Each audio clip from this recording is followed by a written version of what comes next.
Mamadi, vamos. Entonces, primera familia que va a proteger artistas, Sforza. Por ejemplo, los Sforza eran mecenas ¿de quién? De Leonardo da Vinci. La otra familia se llama los Médicis. Y estos son los protectores de quién, por ejemplo, de Miguel Ángel Buonarroti, ¿ya chicos? Pero no solamente hay familias, profe, sino también hay papas. Porque hay papas que también protegían artistas, ¿no? Porque hay papas que financiaban a los artistas. Pero estos artistas financiados por el papa, ¿qué tipo de arte desarrollarán? Arte religioso. Por ejemplo, ¿cuáles son los artes religiosos más famosos? La Capilla Sixtina, la Última Cena, ¿qué más? La creación del mundo, la creación de Adán y Eva, el juicio final, la Sagrada Familia, ¿ya chicos? Entonces, dentro de los cuales el Papa, uno de los papas importantes ahí, por ejemplo, vamos a encontrar al Papa Julio, ¿no? Julio, ¿qué? Julio II, ¿ya chicos? Julio César, hablen bien, ¿ah? Profe, no solamente los papas, sino también hay reyes. Uno de los reyes que se ha convertido en protector de los mecenas o protector de los artistas, ¿quién ha sido? El rey Carlitos. Carlitos I o Carlos V. Pero estos artistas financiados por los reyes, ¿qué tipo de arte desarrollarán? Un arte en donde van a resaltar, pues muchachos, lo que es la monarquía, ¿no? Por ejemplo, va a pintar el retrato de ¿quién? De Carlos, porque en esa época no hay, pues muchachos, cámaras, ¿no? Entonces, ¿cómo conoces, profe? Pones en internet, pones Felipe II, Carlos, todo, va a aparecer, ¿verdad? Pero eso es realizado por los artistas, ¿ya chicos? Entonces, por ahí, ¿ya chicos? Muy bien, entonces, por ahí con los mecenas. Origen del Renacimiento, chicos. Ah, profe, ¿dónde se va a originarse? También en Florencia. Pero vamos, Florencia, ¿en qué siglo?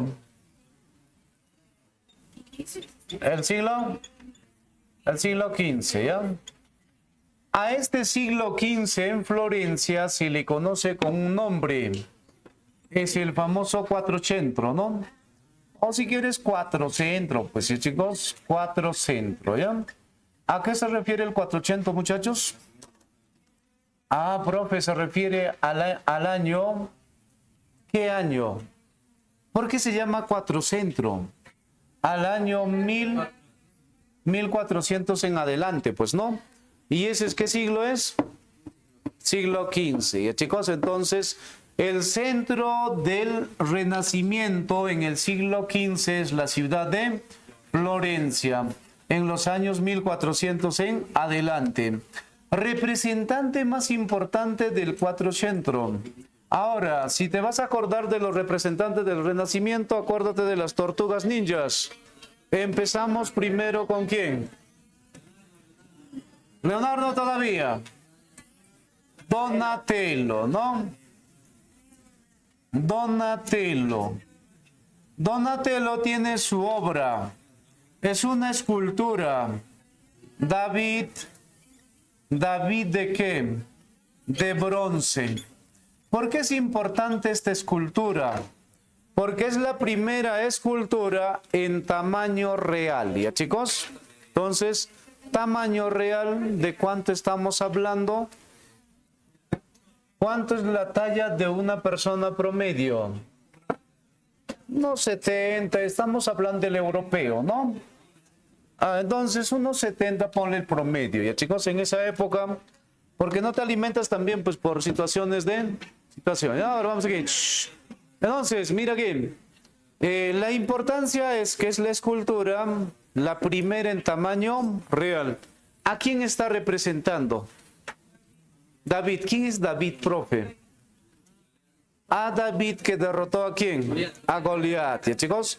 Pero el detalle es que David no está con su araca, como nos describe la Biblia, sino está con una espada, ¿ya chicos? Entonces, por ahí la importancia, ¿ya?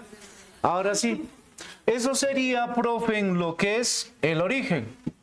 Pero lo que nos interesa es el apogeo. No, apogeo del Renacimiento.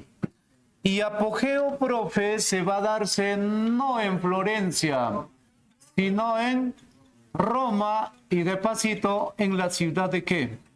De Milán.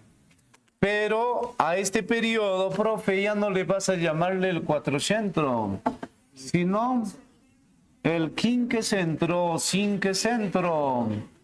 Entonces aquí el cinquecentro, ¿no? ¿Esto a qué se refiere, chicos? A los años 1500 en adelante. ¿En qué siglo estamos? Siglo XVI. Entonces, ¿en qué siglo alcanzó su apogeo? Siglo XVI. En Roma y lo que es Milán, ¿ya, chicos? ¿Y por qué, profe, a su apogeo? Por la presencia de estos señores. Los mecenas.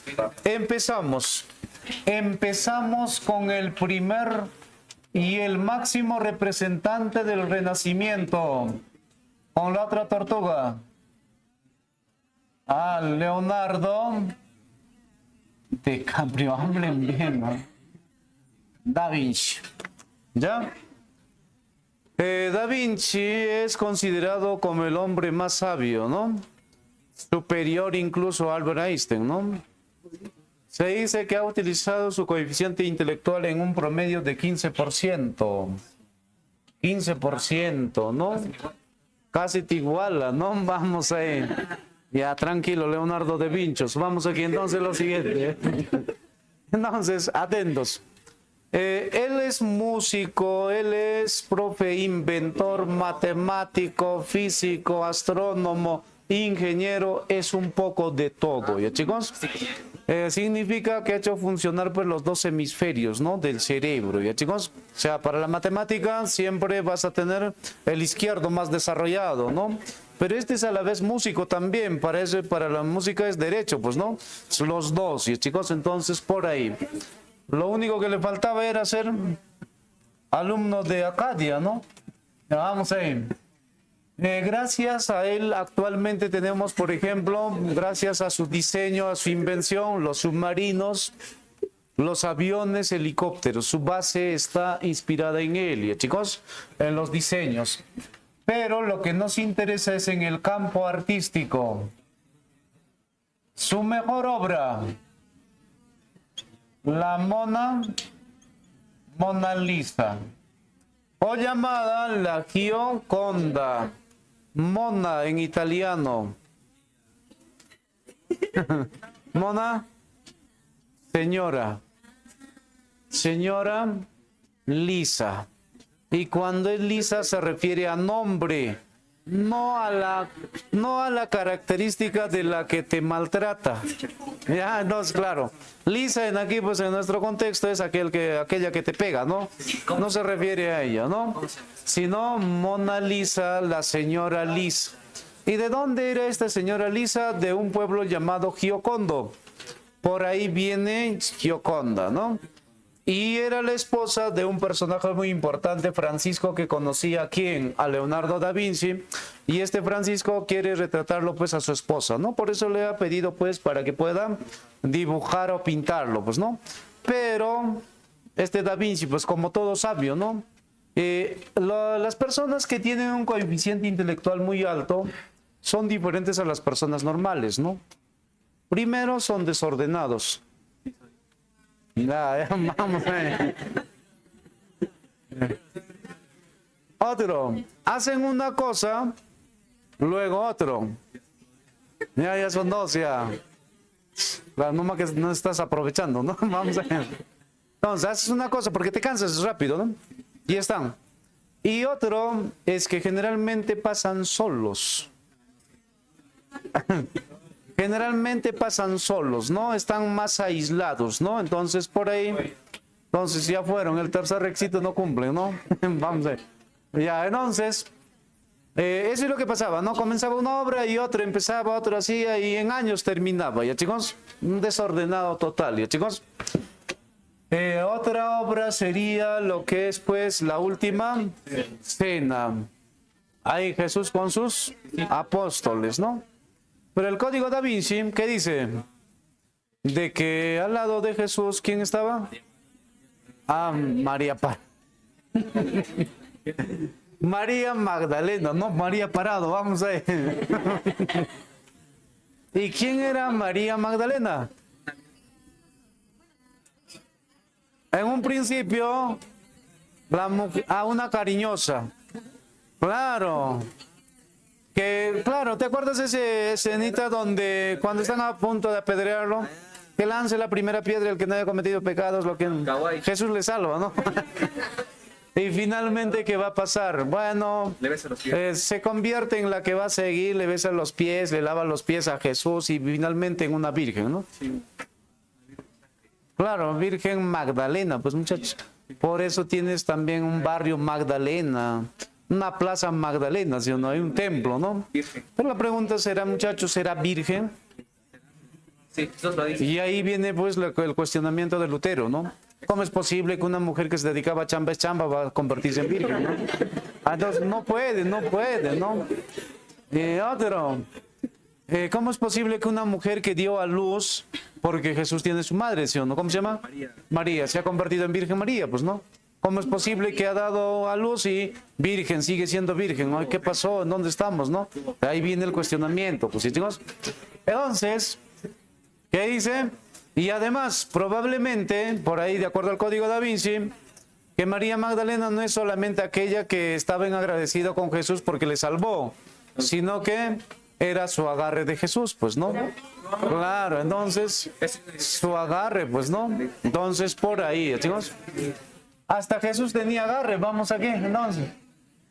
Ya, vamos ahí. Ya, listo, entonces, vamos con lo siguiente. Ahí tienes la última cena, ¿ya? Última cena. Ah, Virgen de las Rocas. El hombre ¿de qué? Vitruvio, esto no te olvides. El Baco, Virgen y Santa Ana, tienes otros más, pero ya suficiente con eso, ¿ya, chicos? Vamos con la siguiente tortuga. Ah, Miguel Ángel Buonarroti, ¿no? Rotti, ¿eh? Este es pintor y a la vez escultor, ¿ya, chicos? Vamos a mencionar dos de sus mejores obras. Es que este tiene un montón. En pintura, la Capilla Sixtina, la mejor. ¿Por qué se llama la Capilla Sixtina? Ya, entonces mira lo siguiente, la Capilla Sixtina, porque esa capilla ha sido mandado a construir y decorado por un papa, se llama Papa Sixto, por eso se llama Sixtina. ¿Quién lo va a pintar esa capilla? Miguel Ángel, ¿ya? Entonces por ahí, ¿ya, chicos?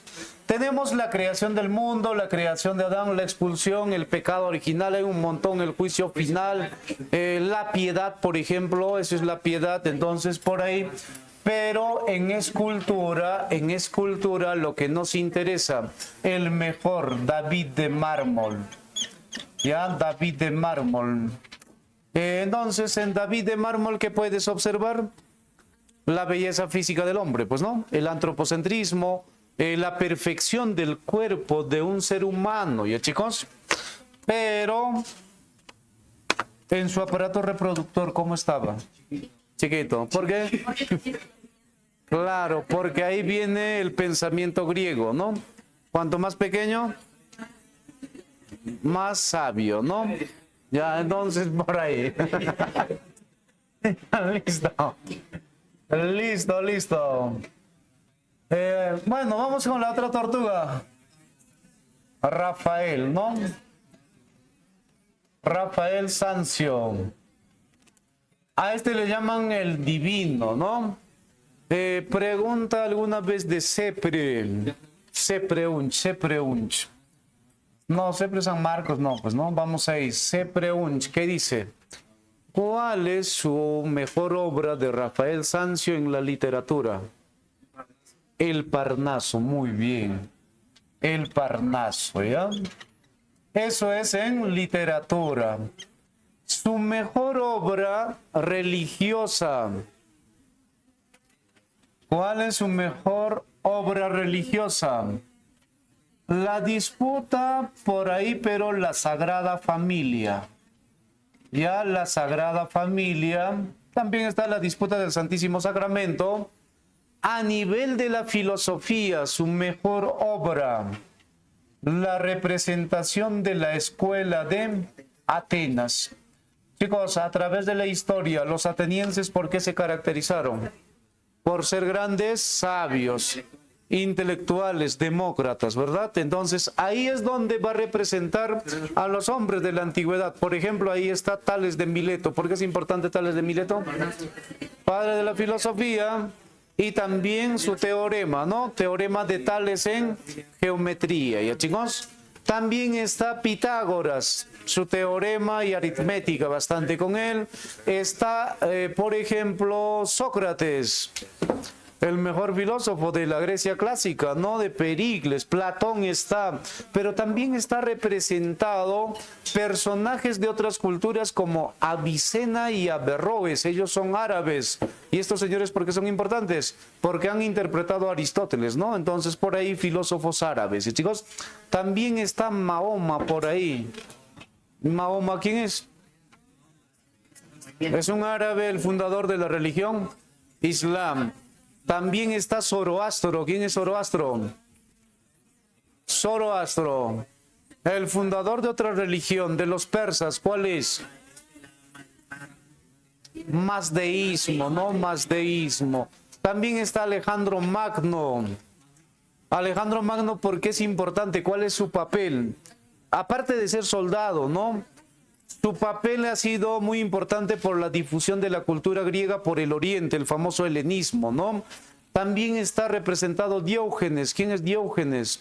El cínico, ¿no? El perro, ¿no? El que decía, lleva la vida ¿de qué? De un perro, ¿no? Entonces, para que seas feliz, tienes que ser perro, ¿ya? Ya, guau, guau, vamos a... Ya, atiendan cínicos. Entonces, vamos por ahí, ¿ya, chicos? Esos serían los tres representantes más importantes, pero recuerda que el siglo XVI, el Renacimiento, se manifiesta también en lo que es la literatura. Y si hablamos de la literatura, vamos con la literatura española.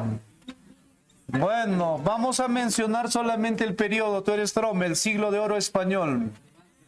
Cervantes,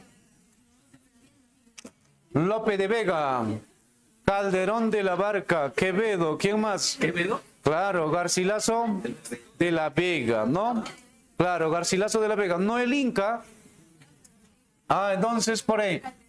Calderón de la Barca, Lope de Vega, su obra, Fuente Ovejuna, ¿no? Entonces por ahí. Pero recuerda que en España tienes al mejor literato en lengua castellana. ¿Quién es?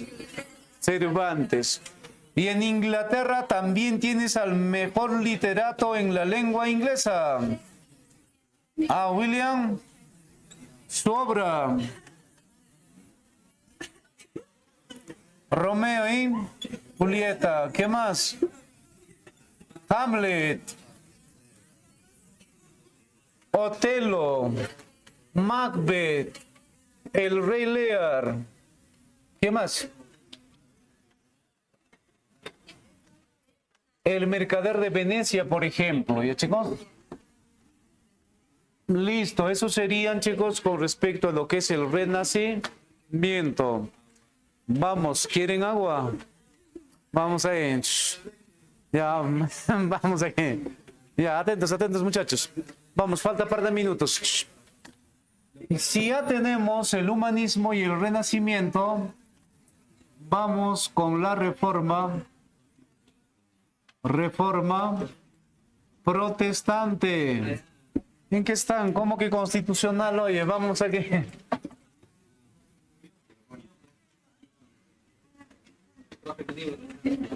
¿En tu libro dónde está? Búscalo, debe estar por ahí. Protestante. Tal vez en tu libro está con reforma religiosa.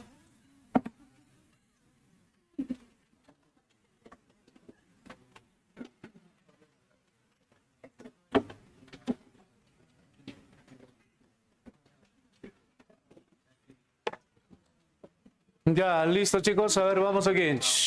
¿Quieres agua? Por traer la manguera. Vamos aquí. Entonces lo siguiente. Ya, atentos, atentos. Vamos con lo siguiente. Niños, ¿qué es la reforma? ¿Qué es reforma? Cambios.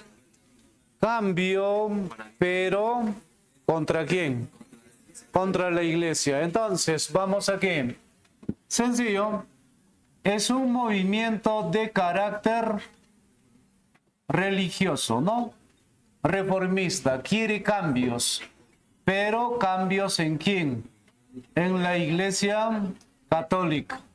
¿Y por qué, profe, quieren cambios en la iglesia católica? Porque la iglesia católica, primera característica, es como Perú, corrupta, ¿ya? Recontra, ¿ya? Una institución corrupta. Otro, hay abuso, ¿ya, chicos? ¿Y cómo que la iglesia, profe, se ha convertido en corrupta?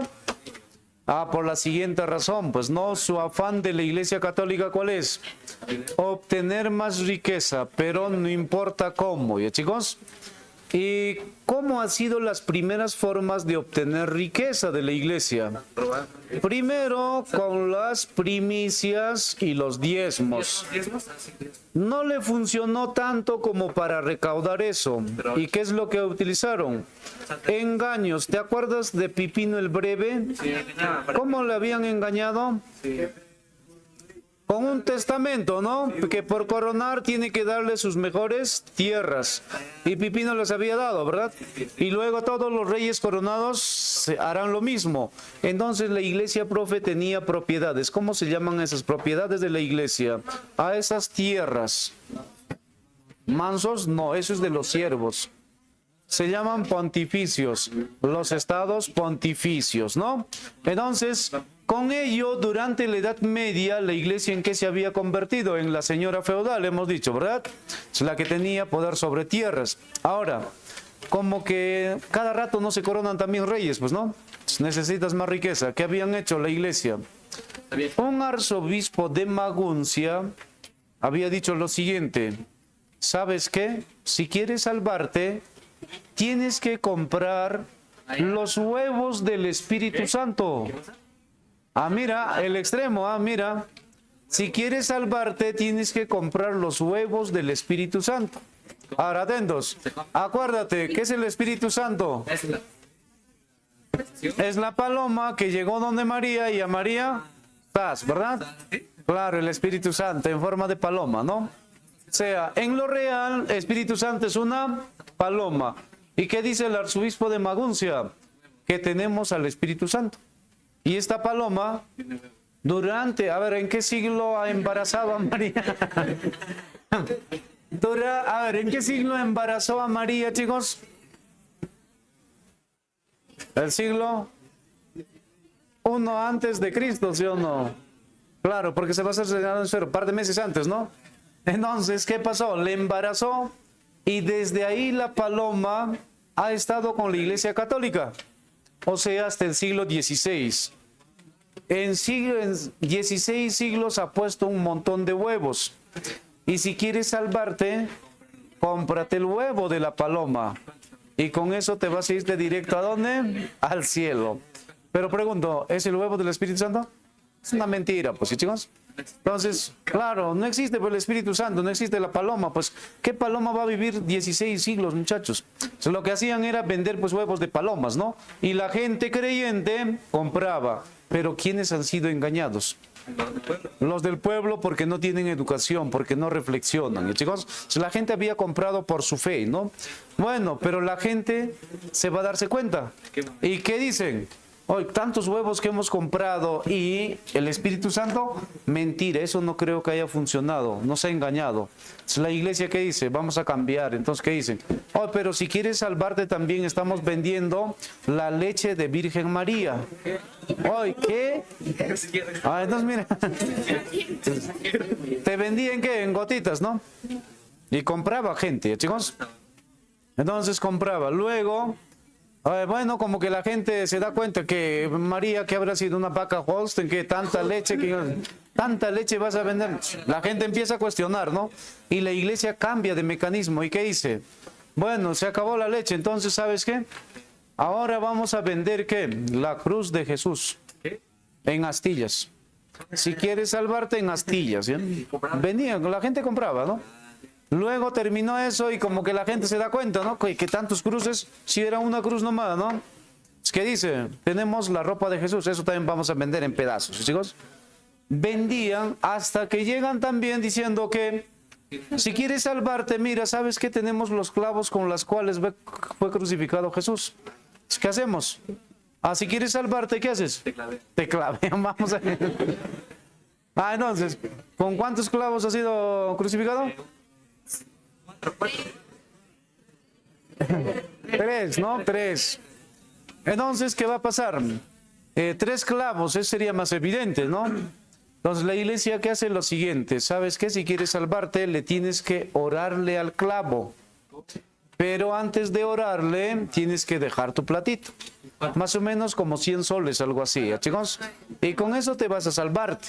Pero el detalle es que cada templo que vas a visitar, había un clavo. Entonces, profe, no, una ferretería no han utilizado para clavarle a Jesús, ¿sí o no? Lo que ha sido solamente 3, entonces la gente empieza a reaccionar y entonces la iglesia empieza a cambiar de mecanismo. En ese proceso es donde la iglesia empieza a decir, vamos a ofrecer ¿qué? Los cargos sacerdotales.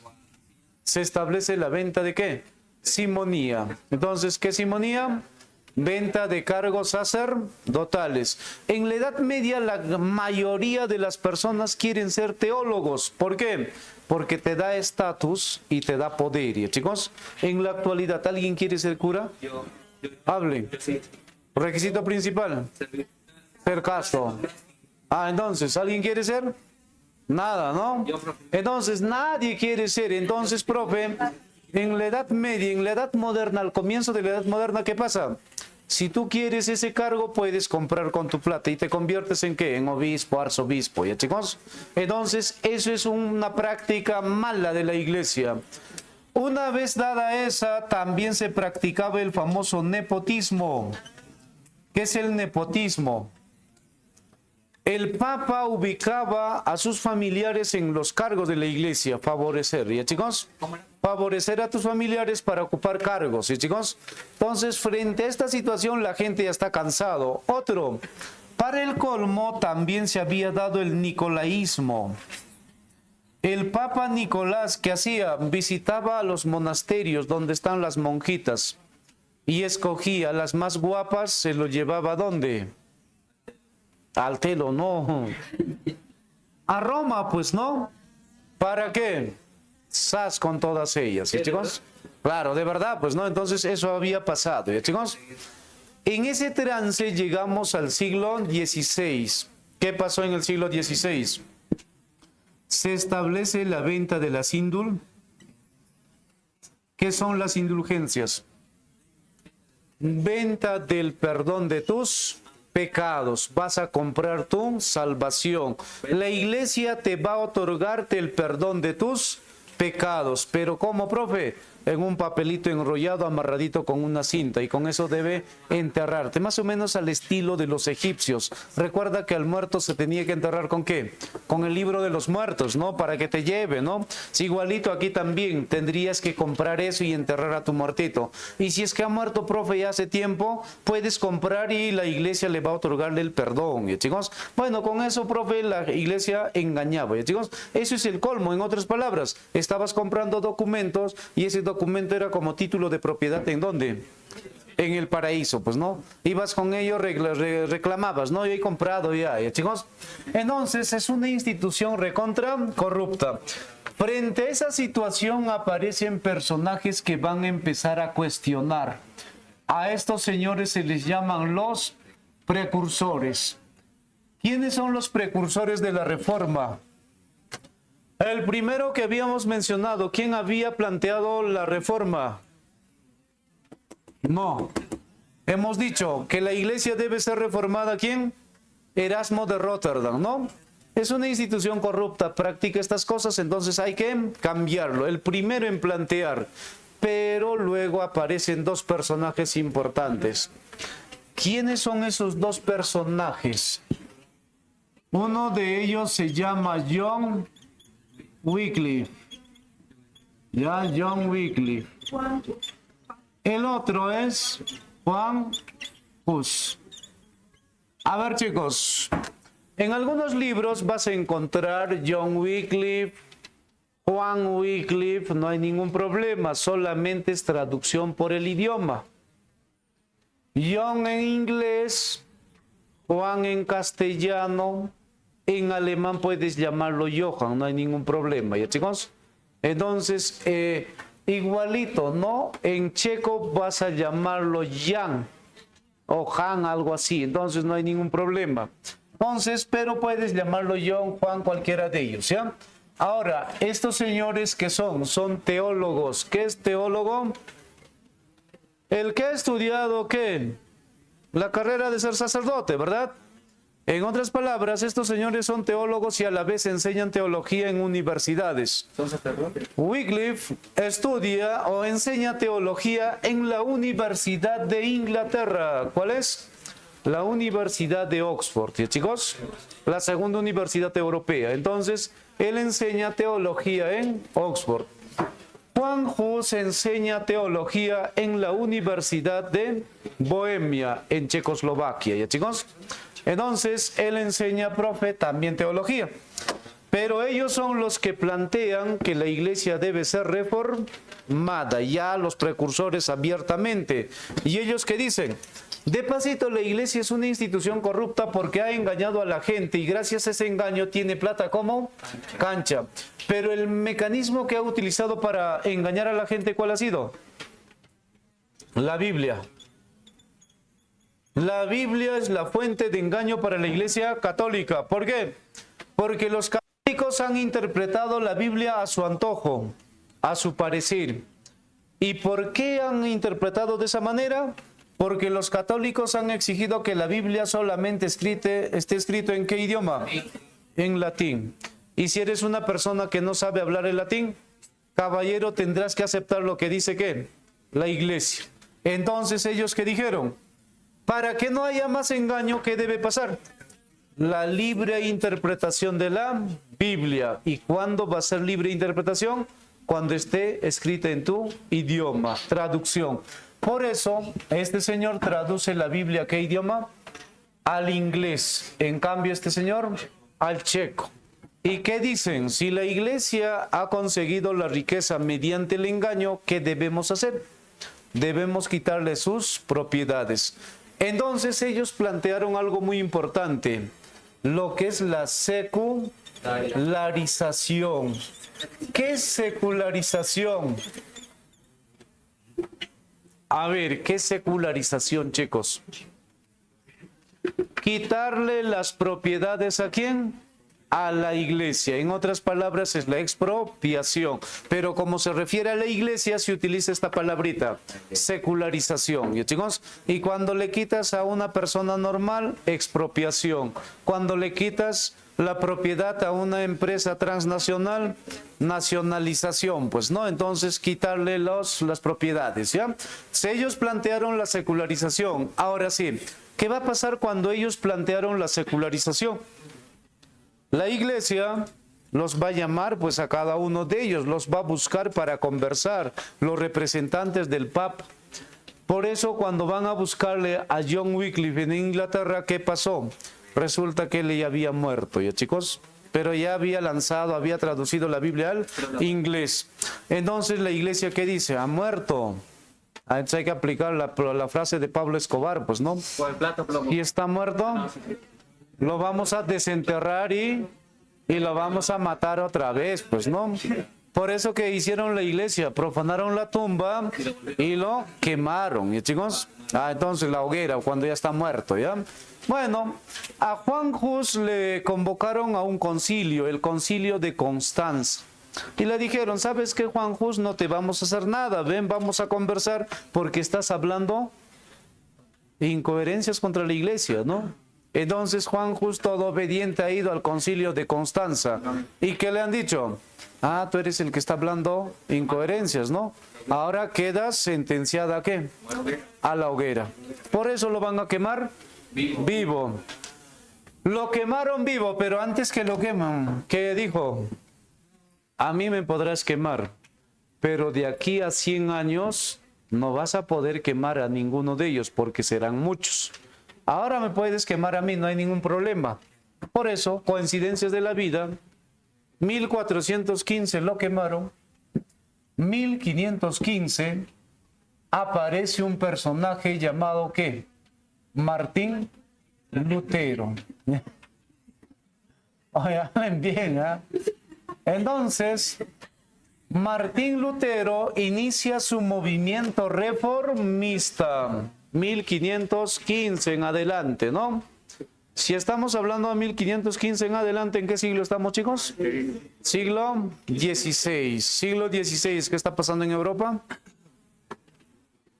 ¿Ya se olvidaron? Aquí, pues, chicos. Renacimiento en su apogeo. ¿Qué está pasando en España? Siglo de oro, ¿no? Siglo XVI, España, ¿quiénes gobiernan? Los Habsburgos, ¿no? Tienes dos reyes importantes, Carlitos I, Carlos V, donde estés infeliz, y su hijo Felipe II, ¿no? Estamos en ese trance de periodo de esplendor, ¿ya, chicos? Pero el detalle es lo siguiente, vamos aquí. Martín Lutero, ¿dónde inicia su movimiento reformista? En Alemania. Claro que evidentemente Alemania no existe para ese entonces como país. Lo que existe es el Sacro Imperio Romano Germánico, ¿no? Pero por ahí, muchachos, para asuntos didácticos en Alemania, ¿ya, chicos? Ahora, líder, ya sabes, Martín Lutero. ¿Qué era Martín Lutero? Entonces, también es profesor de teología, ¿no? Pero su primera carrera es Derecho, ¿no? Él ha estudiado Derecho, ¿ya, chicos? Como 2 años estudiando Derecho, en una de sus viajes se encontró con una tormenta, pero una tormenta terrible, chicos. ¿Qué tormenta? Granizada, rayo, y decide esconderse debajo de los árboles. Mala suerte, pues, ¿no? El rayo siempre cae donde hay árboles o piedra, pues, ¿no? Y cuando está ahí con susto, uno de los rayos impactó en un árbol que estaba al lado de Martín Lutero. En ese trance es cuando va a arrodillarse y va a empezar a orar. ¿A quién? A su santa patrona. Se llama Santa Ana, ¿ya, chicos? Y le dice, ¿sabes qué, Santa Ana? Sálvame de esta tormenta, y si es que me salvas, te voy a servir de por vida. Por eso, cuando se salvó de esa tormenta, dejó de estudiar ¿qué? Derecho, y se convierte en ¿qué? En teólogo, ¿no? Termina teología y luego le van a asignarle como profesor de una reciente universidad que se ha fundado en Alemania. Se llama la Universidad Autónoma de... La Universidad de Wittenberg, ¿no? Wittenberg, si quieres, ¿ya? Ya, entonces, la universidad reciente. Ahí enseña, ¿qué? Teología. Bueno, sus alumnos no es de la misma ciudad, la mayoría son de otras provincias.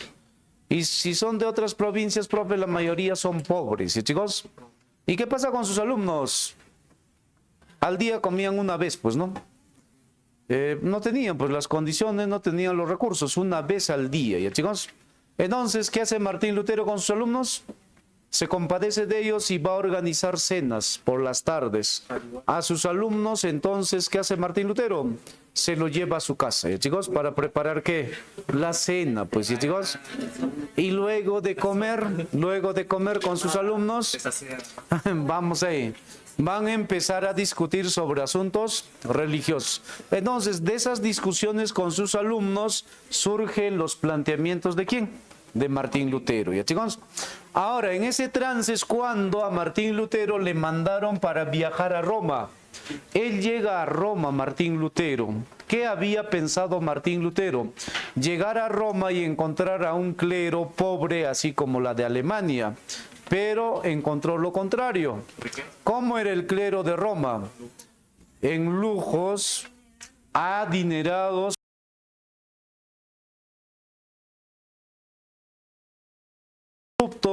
Los sacerdotes con las monjitas, Sas, el Papa con el nicolaísmo, entonces todo un caos. Entonces su viaje a Roma, ¿para qué sirvió a Martín Lutero? Para abrir los ojos realmente cómo era la iglesia.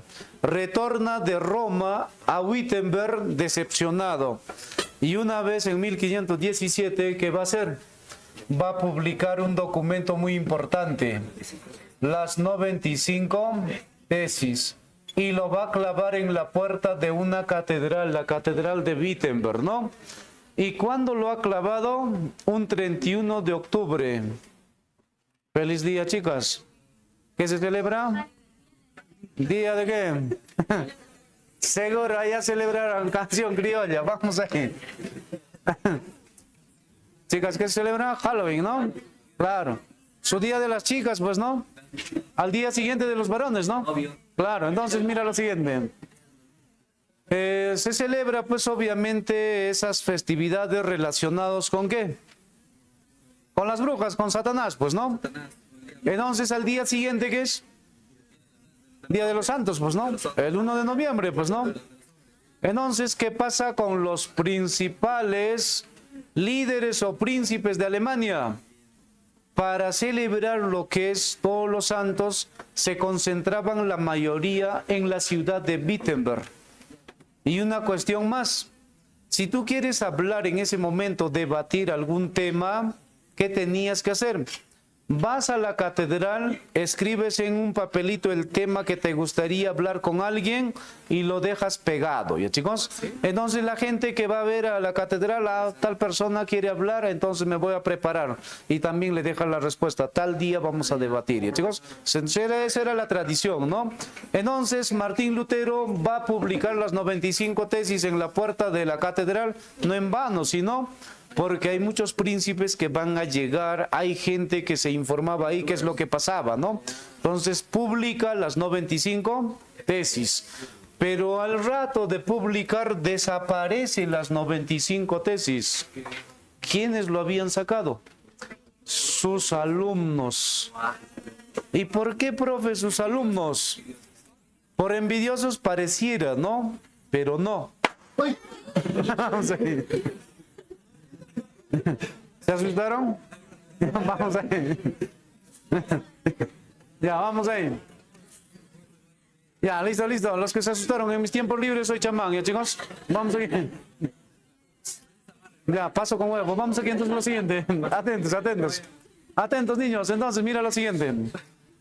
Los alumnos que hicieron con el documento, se lo llevaron a las imprentas para copiarlos, pues, ¿no?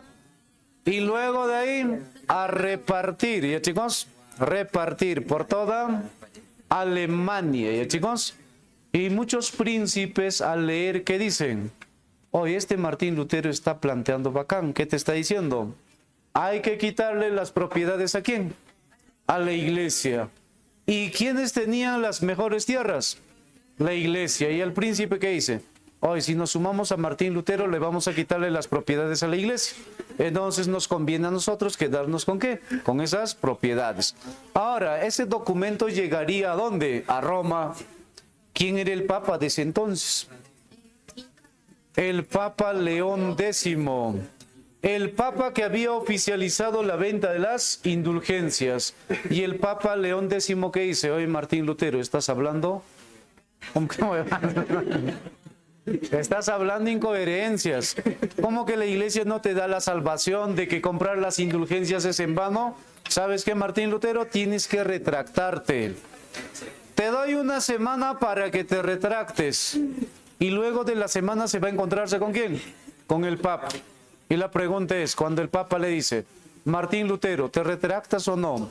Martín Lutero, ¿qué le dice? Demuéstrame en qué parte de la Biblia dice que te vas a salvarte con las indulgencias. Si me demuestras con eso, me retracto ante todos. ¿Y el Papa cómo quedó? Como payaso, no podía demostrar, pues chicos. Y Martín Lutero se achoró.